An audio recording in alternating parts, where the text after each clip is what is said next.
let's bring in Steve Levy, the ESPN anchor and, of course, SportsCenter anchor. He joins us now. How are you, buddy? Hey, the vertebra story, man, that was good last night. I had not heard that one. Oh, wait a minute. They played that? Oh, yeah.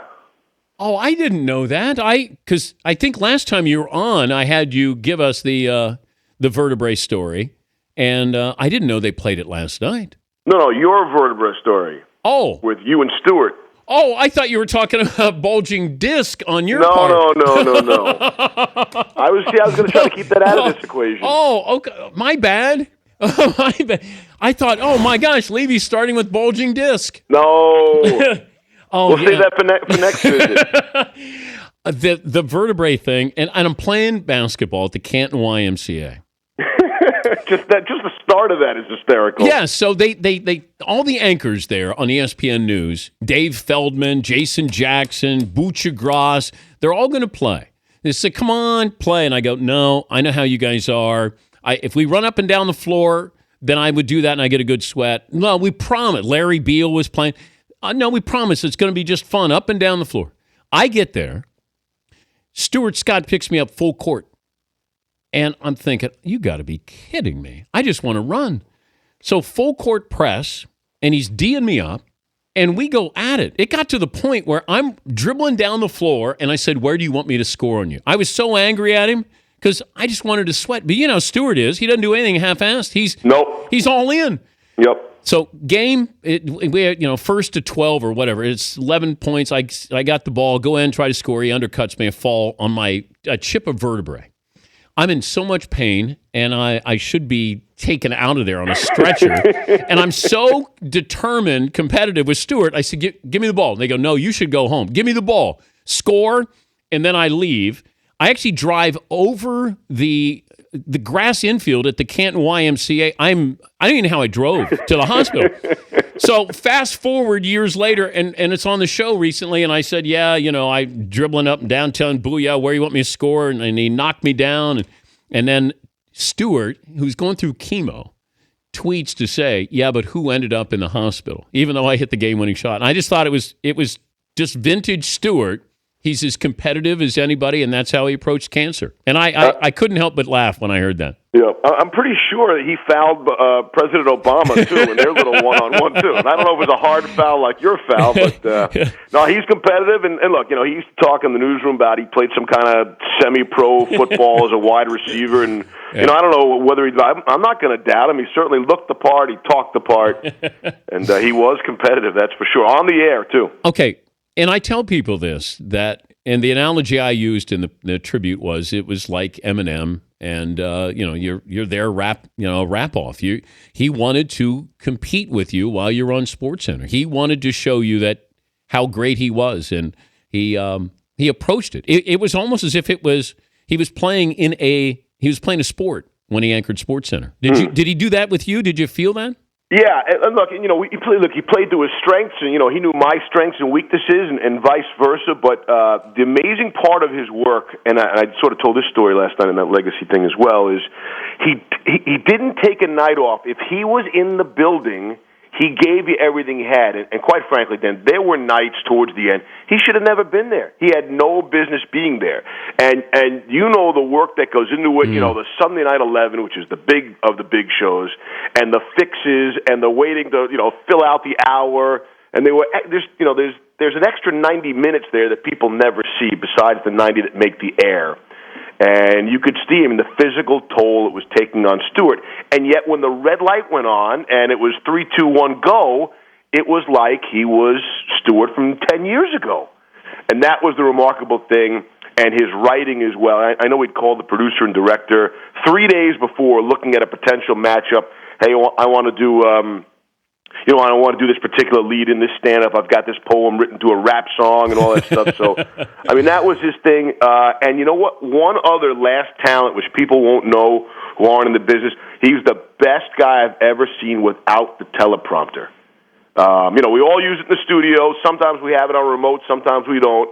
It's one thing if you know you're not going to have it, but when you think you have it and then it crashes, And Stewart has done these intricate 40-second leads, and you look over it, there's no prompter. I mean, the guy was simply an amazing talent. But Steve, did he ever want to talk about his health when you were doing SportsCenter? When you no, do? and that's a great point, Dan, too. So again, as you know all this stuff. But for the people, so we sit in our office early on in the evening, and then we all go to the newsroom and write the show.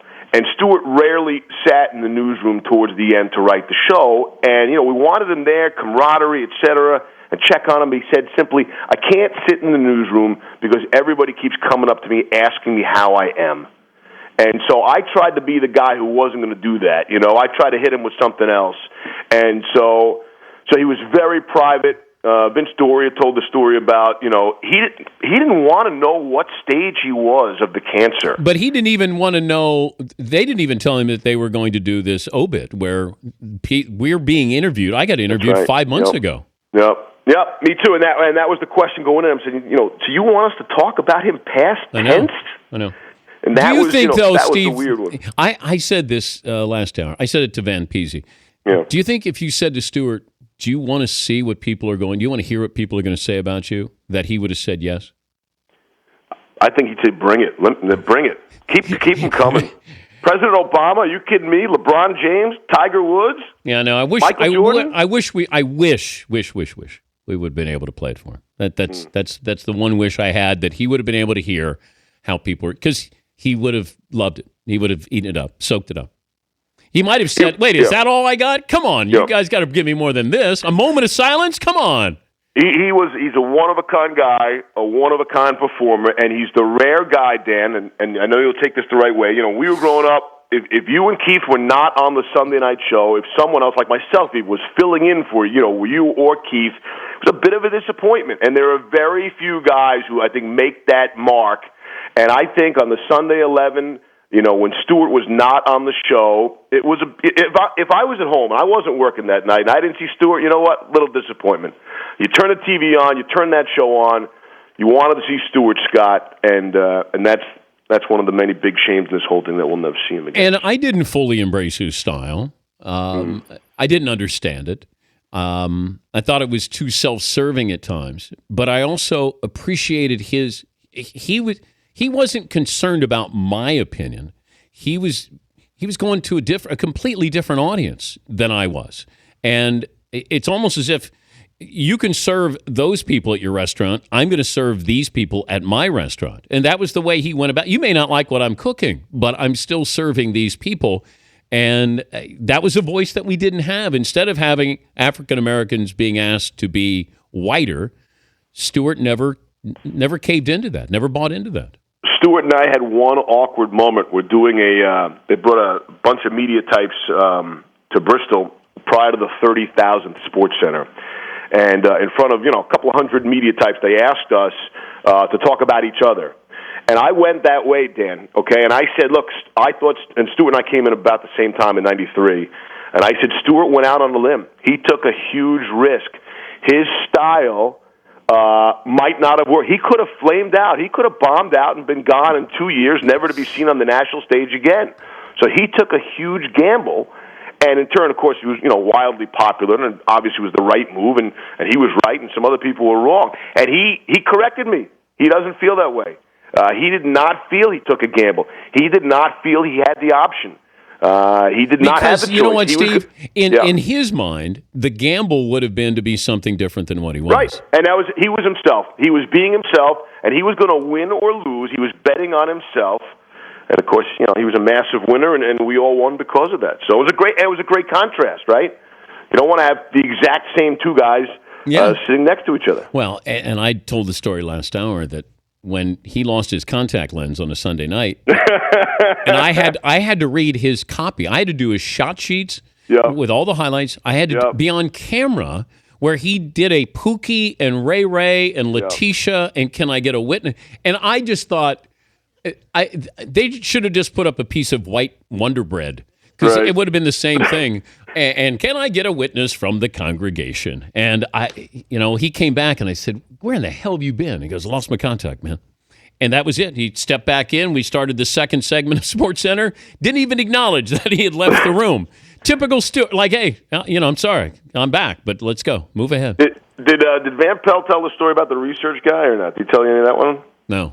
So Stewart was known for, 30 seconds before coming back on the air, screaming out a random question to the researcher, right? Hey, how many doubles did Rod Carew have in April through June, against left-handed pitching kind of thing? Yeah. And where does he rank on the all-time list, I need it in 5, 4, 3, and so there are millions of those stories running around. And to Stewart's credit, if he asked you one of those, he used it on the air. Yeah. He never wasted the researcher's time, but that was one of those behind the curtain Stuart Scott things that made him great. He always was armed. He always thought that you can say whatever you want about my style, but not about the information I'm giving you. And that's why he was always armed with a great staff. Yep. Next time, we'll do the bulging disc next time. Is that all right? Can't wait. Can't wait for somebody else to come into my neighborhood. Awesome. Do you root for other anchors to say something other than bulging disc? No, I don't. You don't? I feel for them when it happens because I get dredged right back into it. like clock management. You're not rooting for somebody to make a mistake, right? No. Okay. But I do text them or tweet them my condolences and say, hey, I've been there. If you want to talk to get through this, I'm your guy. All right, buddy. Thank you, Steve. See you, pal. That's Steve Levy.